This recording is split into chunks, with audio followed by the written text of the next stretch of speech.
इधर दिल्ली में कुछ देर बाद नीति आयोग की बैठक शुरू होने जा रही है। बैठक के लिए मुख्यमंत्री के पहुंचने का सिलसिला जारी है, लेकिन तेलंगाना और बिहार के मुख्यमंत्री शामिल नहीं होंगे। तेलंगाना के मुख्यमंत्री केसीआर ने केंद्र पर भेदभाव का आरोप लगाते हुए बैठक का बहिष्कार किया। केसीआर यह आरोप लगा रहे हैं कि केंद्र सरकार संघीय ढांचे को खत्म कर रही है और छोटे राज्यों के हिसाब से नीतियां नहीं बनाई जा रही हैं।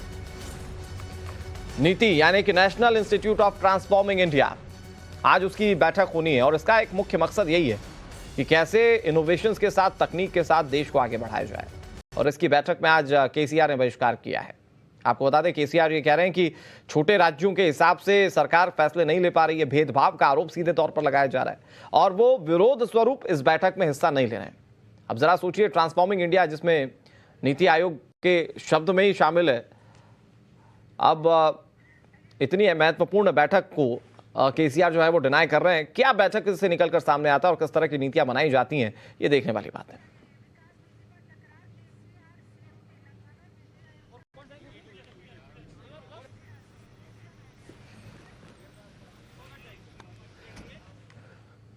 तो नीति आयोग की बैठक पर किस तरह से सियासी तकरार है, जरा उसे हम आपको समझाने की कोशिश करते हैं। कुछ ग्राफिक्स होंगे आपके सामने जिसे आप देखकर पढ़ पाएंगे और समझ पाएंगे कि असल में क्या स्थिति है। देखिए, विकास नीति पर तकरार क्यों है।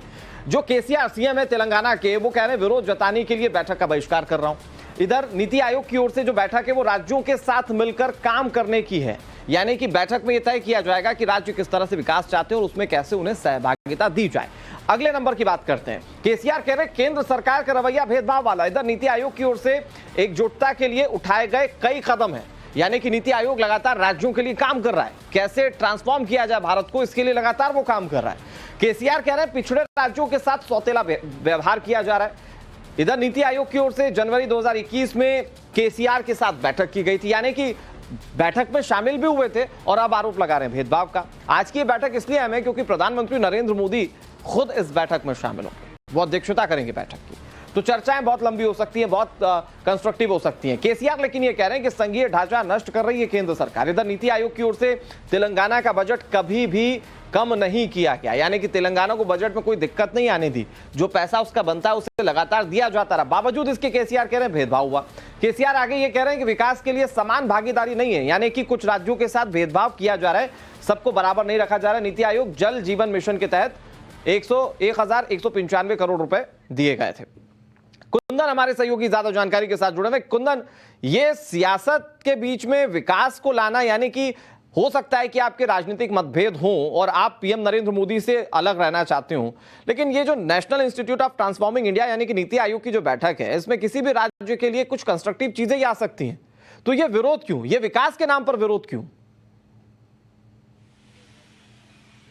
बिल्कुल, राजनीति हो हर विरोध के पीछे, और खासकर अब केसीआर को भी बात पता है कि आने वाले वक्त में उनका सीधा मुकाबला कांग्रेस से नहीं बल्कि बीजेपी से है, और बीजेपी की केंद्र में सरकार है। इसीलिए आप न केवल इस मुद्दे को लेकर देखिए कि पहली बार होगा कि कोई मुख्यमंत्री इस बैठक से पहले एक प्रेस कॉन्फ्रेंस करता है, एक लंबी चौड़ी चिट्ठी लिखता और तमाम अलग अलग मदों में जो अनदेखी का आरोप लगाते हुए मीटिंग का बहिष्कार करता है।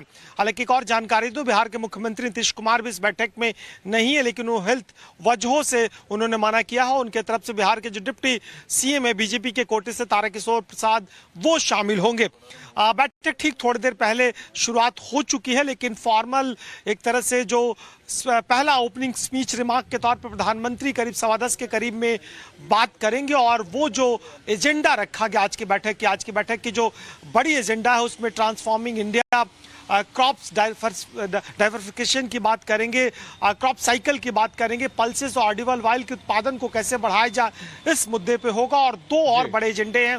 नेशनल एजुकेशन पॉलिसी, बीते 3 दशक से ज्यादा बाद में जो देश में नई शिक्षा नीति आई है उसमें 2 फेजेस रखे गए हैं, 2 स्टेज रखे गए हैं, फर्स्ट स्कूल एजुकेशन और दूसरा हायर एजुकेशन। इसके अलावे ये भी ऑप्शंस रखा गया है कि अगर मुख्यमंत्रियों की तरफ से अगर कोई प्रस्ताव आता है तो उस एजेंडे को भी टेकअप किया जा सकता है। लेकिन देखना होगा कि अलग अलग मुख्यमंत्री इसमें क्या अपना स्टेक लेते हैं, क्योंकि ठीक 3 दिन पहले पश्चिम बंगाल के मुख्यमंत्री ममता बनर्जी ने भी मुलाकात की थी और केंद्र पे सौतेला व्यवहार का आरोप लगाया था। उन्होंने एक लंबी चौड़ी सूची जारी की थी और जिसमें 1,07,000 करोड़ का आवंटन केंद्र सरकार से नहीं किया गया था, इसका आरोप लगाया था।